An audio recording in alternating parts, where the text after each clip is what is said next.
What's up, everybody? Welcome to Lecture 20. Today we're going to be talking about Section 3.9 and 4.4. And these two sections are really just about two different ideas. One's called the indefinite integral, and the other one is called the antiderivative. And these two ideas are very similar, very similar, but there is a difference between them. And that difference, while you could argue is philosophically negligible, it's really not. It is enough to say that these two ideas are uniquely different. So just be aware there's some minutia in this particular lecture, and for that reason, I do want y'all to go back to your lecture notes. There's a couple slides that I really drill in what that difference is between these two different ideas. Having said all of that, I thought we'd start today's lecture off with kind of a thought experiment. We've got these two different derivatives. The derivative of capital F of x is equal to 2x, and the derivative of capital G of x is equal to the cosine of x plus 1 over x. And I want to ask you all a question. I want you all to take some time to think about this question. Given these two derivatives, what's capital F of x? What's capital G of x? Take a couple minutes to think about this. Well, let's just focus in on F of x, because that's the easier of the two. At least it looks like it will be. If we look at this, we think about it for a few minutes, we might say, hey, you know what? I know what F of x is. F of x is equal to x squared. And we can check it in. Sure, the derivative of that will definitely give us 2x.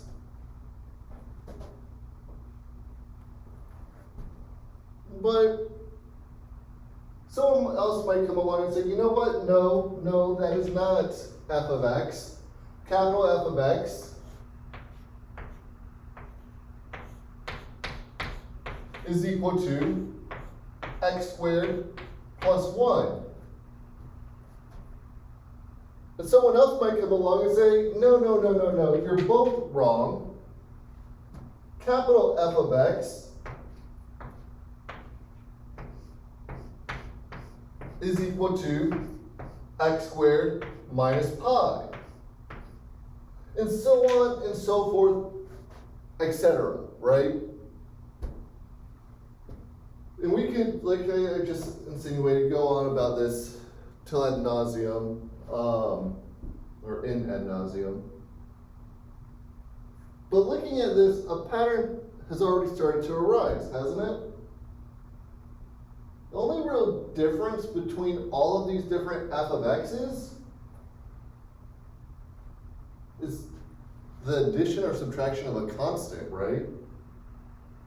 So one might say that F of x is equal to x squared plus a constant.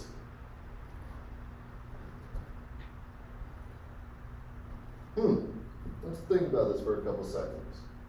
What is it this is hinting at? This is hinting at this behavior in derivatives going backwards. Going backwards doesn't necessarily give you a unique answer, right? All three of these have a derivative of 2x. So going back from 2x, we can't get to any one of these. We could get to all of them, but without more information, we don't know which one to consider. So for that reason, we could say going backwards, F of x should be this. Just x squared plus whatever constant. We don't have enough information to know what that constant is.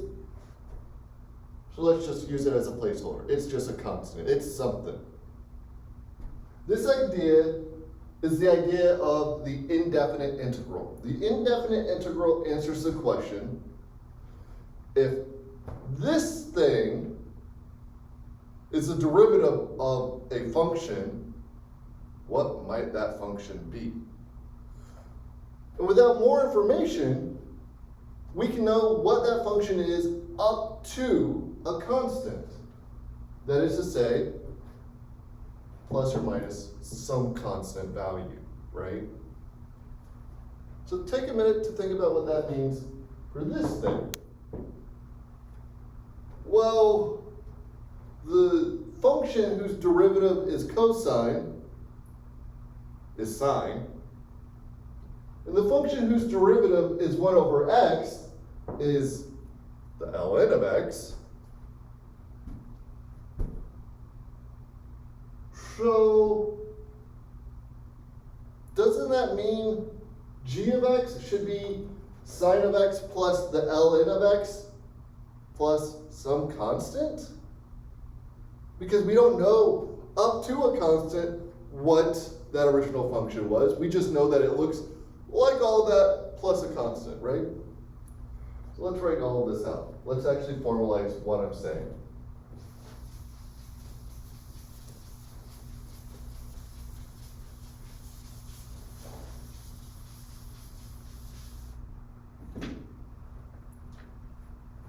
What I'm saying is, if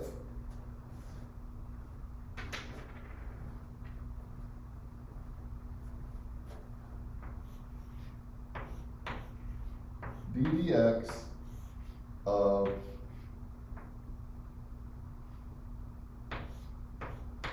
f of x is equal to lowercase f of x,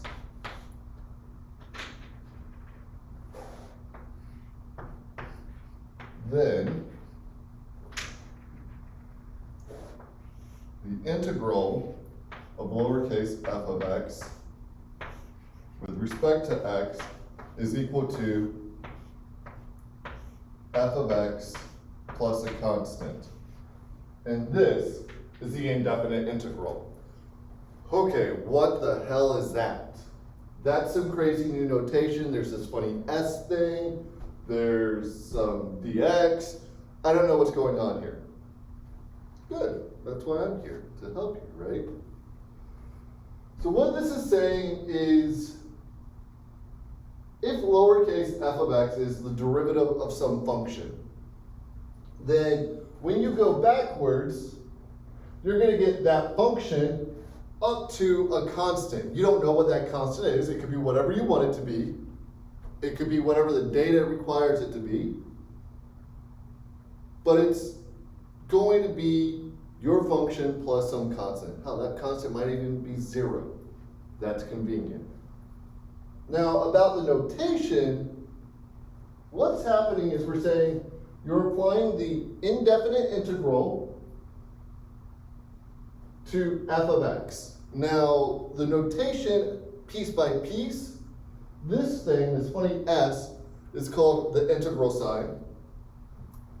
F of x in this anatomy sort of conversation is the integrand, and dx is the differential. It's what you're integrating with respect to. So here we would say that the integral of f of x with respect to x is equal to capital F of x plus a constant. Now, going back to our original question,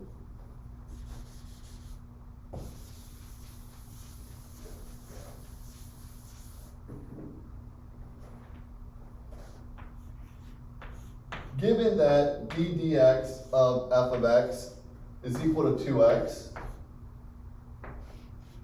f of x is equal to what? Well, we know that the derivative of x squared is equal to 2x. So add a constant onto that, and that tells you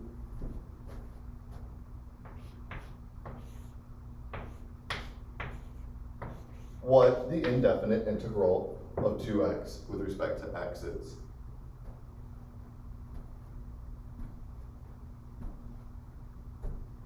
This is a weird idea. It's going to take some time to get used to this backwards movement.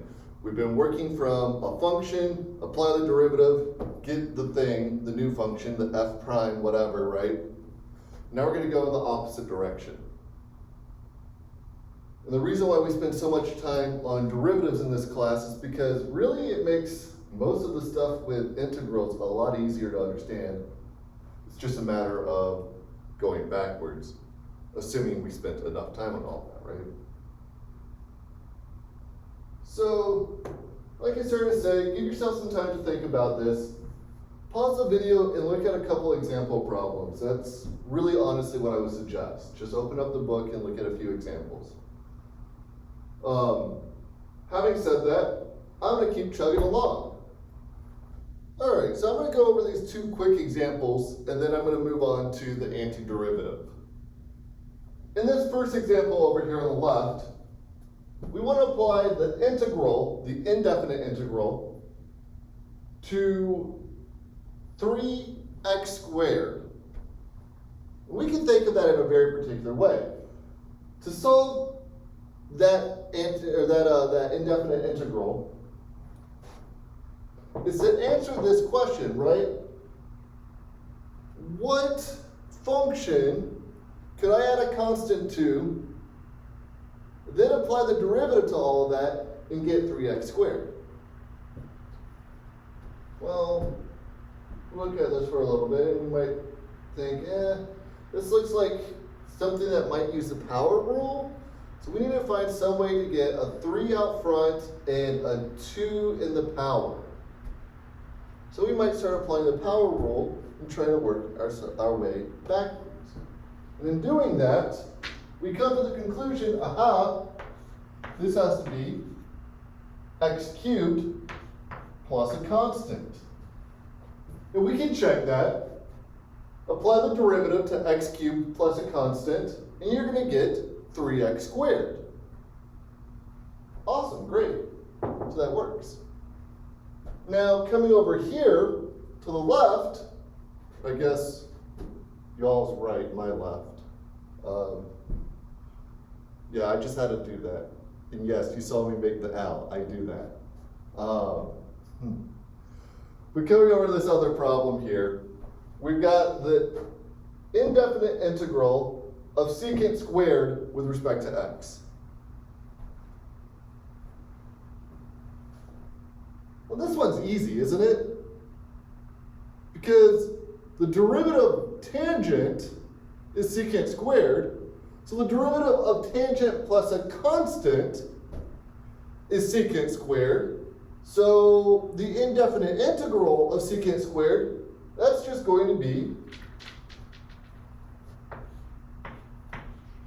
tangent of x plus a constant.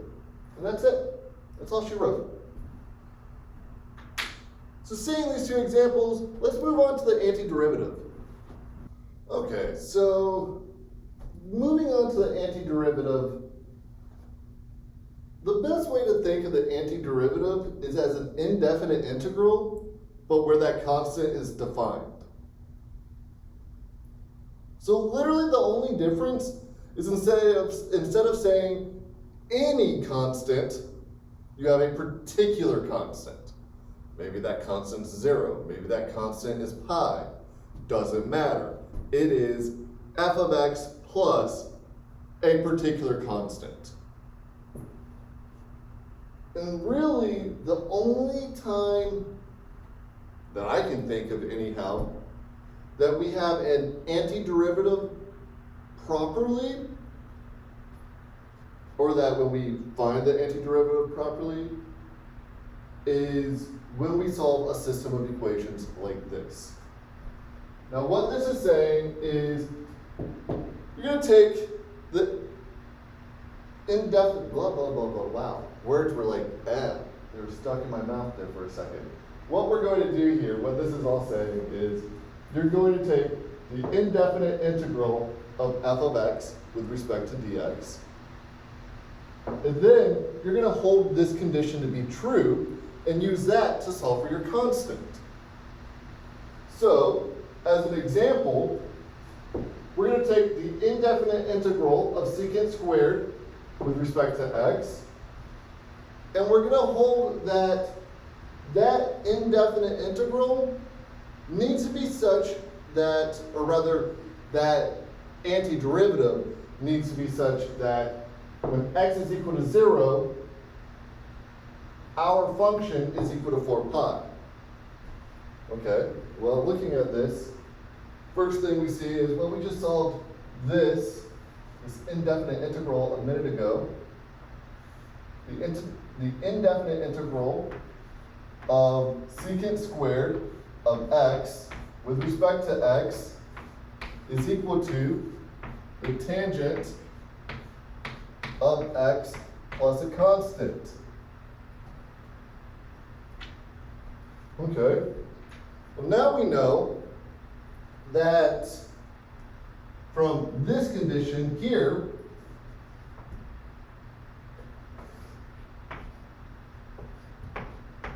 that f at 0 is equal to 4 pi. Now we know that the tangent at 0 plus our constant needs to be equal to 4 pi. So I ask you, what's the tangent of 0?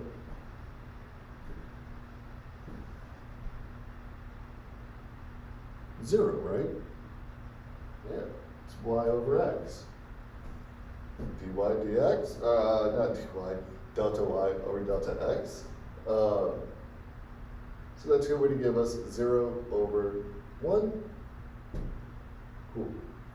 That means tangent of 0 is 0. Plus a constant is equal to 4 pi. So all this comes together to tell us that the antiderivative in this case is equal to tangent of x plus 4 pi. And that's all I've got for you all in this section, or in this lecture video, really. There's a bunch of examples in the notes. I'm going to strongly encourage y'all to go through those. But beyond that, this really is it. This is the meat of it, the heart of the idea. So with that, let's look at another example or two.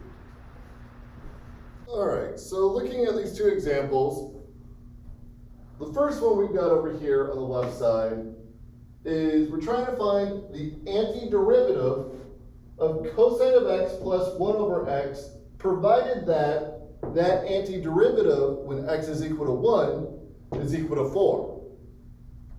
Okay?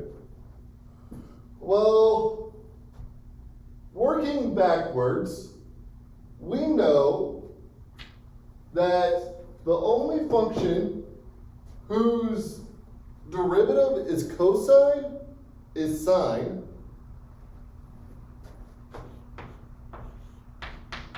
Sine of x. Check that, see if that's true for yourself.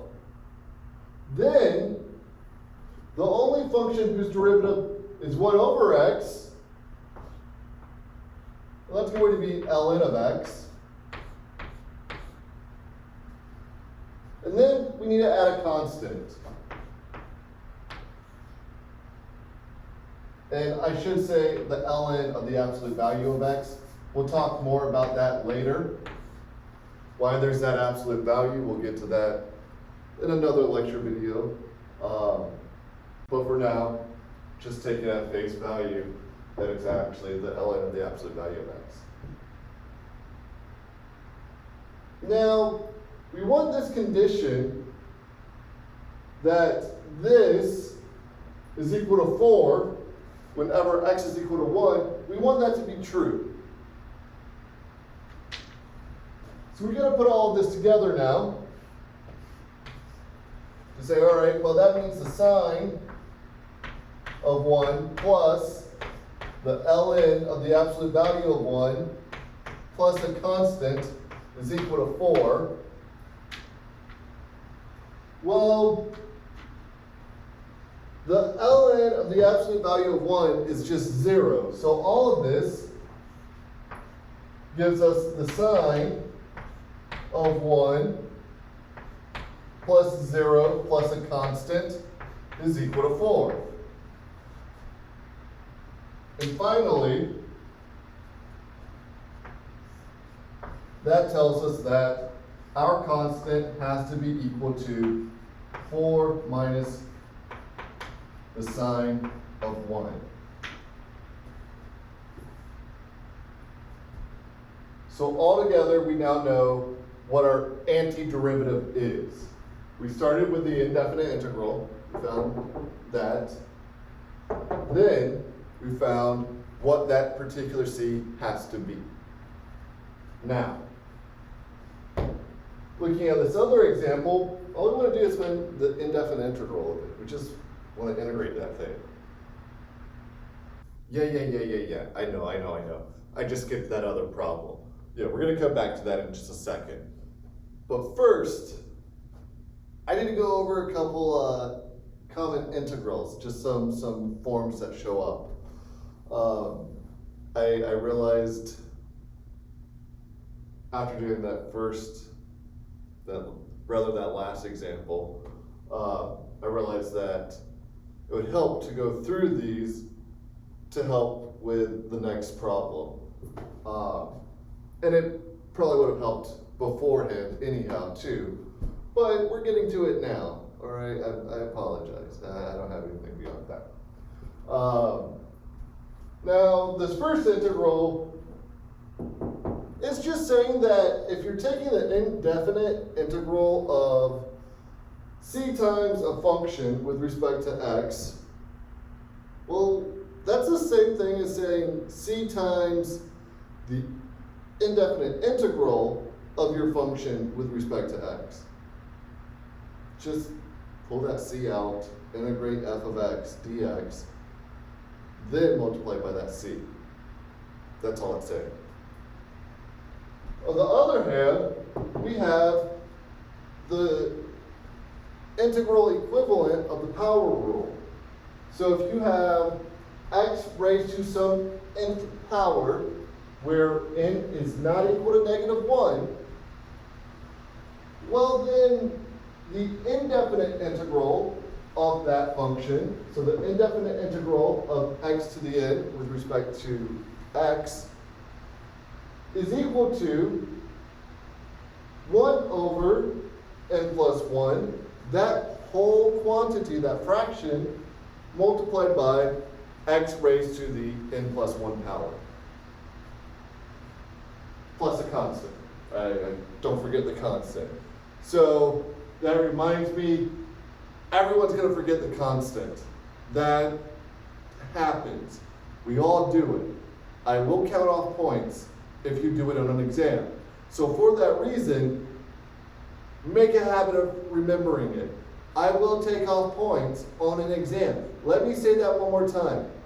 I will take off points on an exam if you forget your plus C. So don't do that. Don't forget it.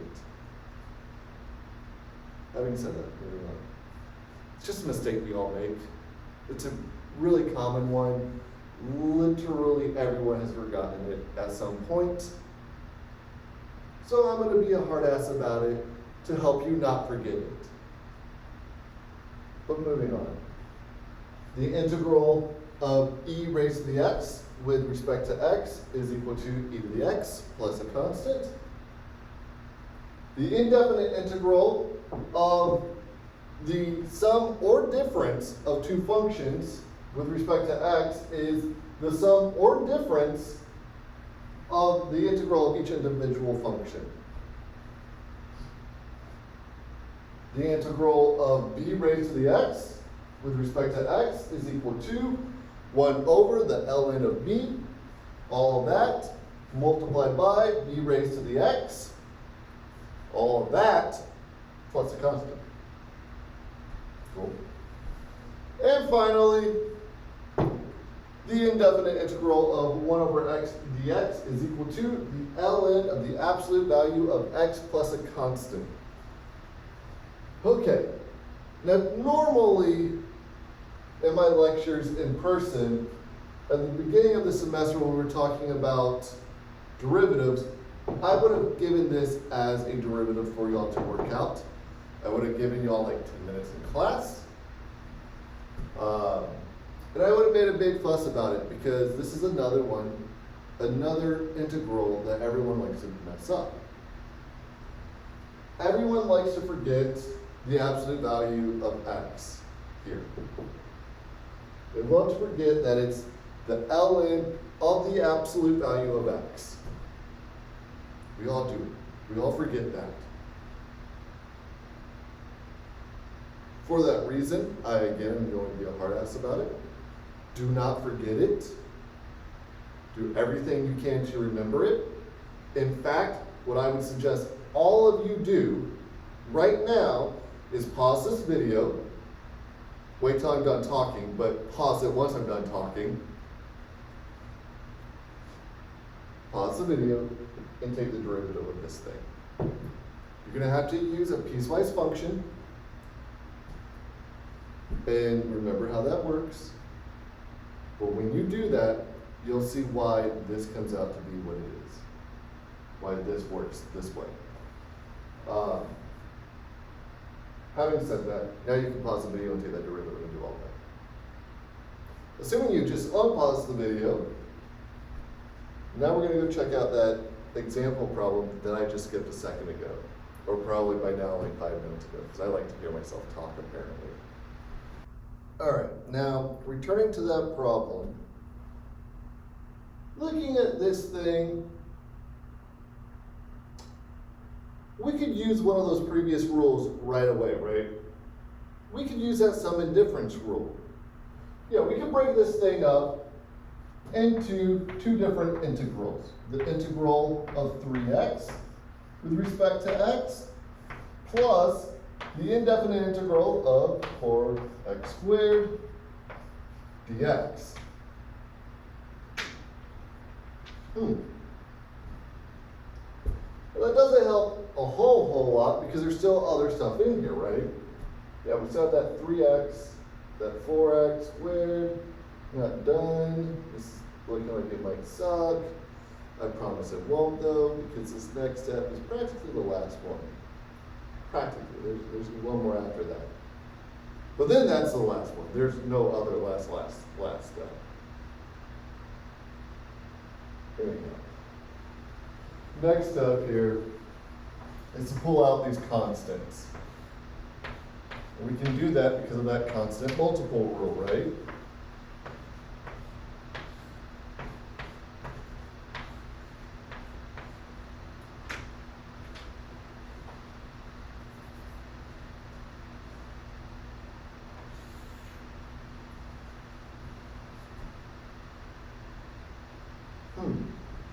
Well, now you might be looking at this saying, well, isn't this just a power rule from here? That antiderivative, or wow, the indefinite integral of x to the n? And I say yes to that. Yeah, it is now just an application of that rule we were just talking about a few seconds ago.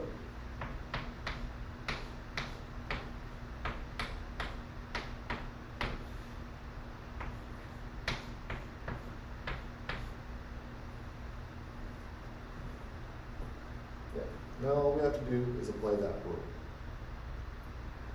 So to do that, we come over and we say, so this is 3 times, well, the power on this is just 1. So that's going to give us 1 over 1 plus 1, or just 2, times x raised to the 1 plus 1 power, or just 2, plus 4 times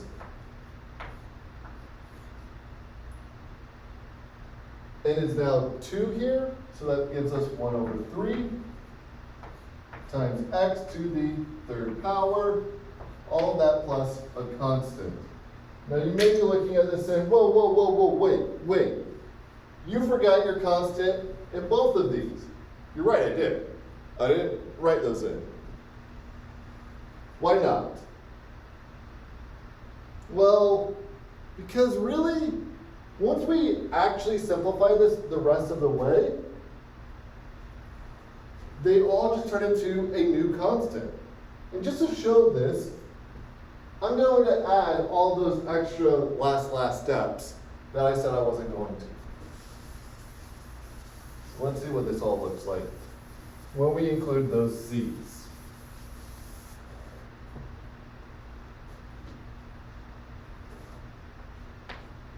Plus some constant, plus 4 times 1 over 3 x to the third plus some constant. And we should make these two constants different because we don't actually know if they're the same. So I'm going to use subscripts 1 and 2. Well, looking at this, we could get rid of all those constants, right? Or all the multiples. We could simplify all of this a lot. When we do, we get 3 over 2 x squared plus 3 times the first constant plus 4 over 3 x cubed plus 4 times the second constant. But these are just constants, aren't they? Yeah, so let's just call them C3 and C4 now. And let's move them all off to the side. So this is going to come out to be 3 over 2 x squared plus 4 over 3 x cubed plus our new constant here, we're going to call this C3. We're going to call this C4. But hey, a constant plus a constant is just a constant. So we could just rewrite all of this as 3 over 2 x squared plus 4 over 3 x to the third plus some constant. And that is why all I did was plug the constant in to the very end of that. It's just kind of a shortcut of sorts. You're going to get that constant on the end anyhow. You might as well just not worry about it here or here and just tack it onto the end, right? That's all. That's all I'm saying. But, that said, that is all I have for y'all in this lecture. So I will let y'all go. Please take a look at the notes. They go over a lot. Yeah, that's all I've got. Cool. Have a good one, everybody.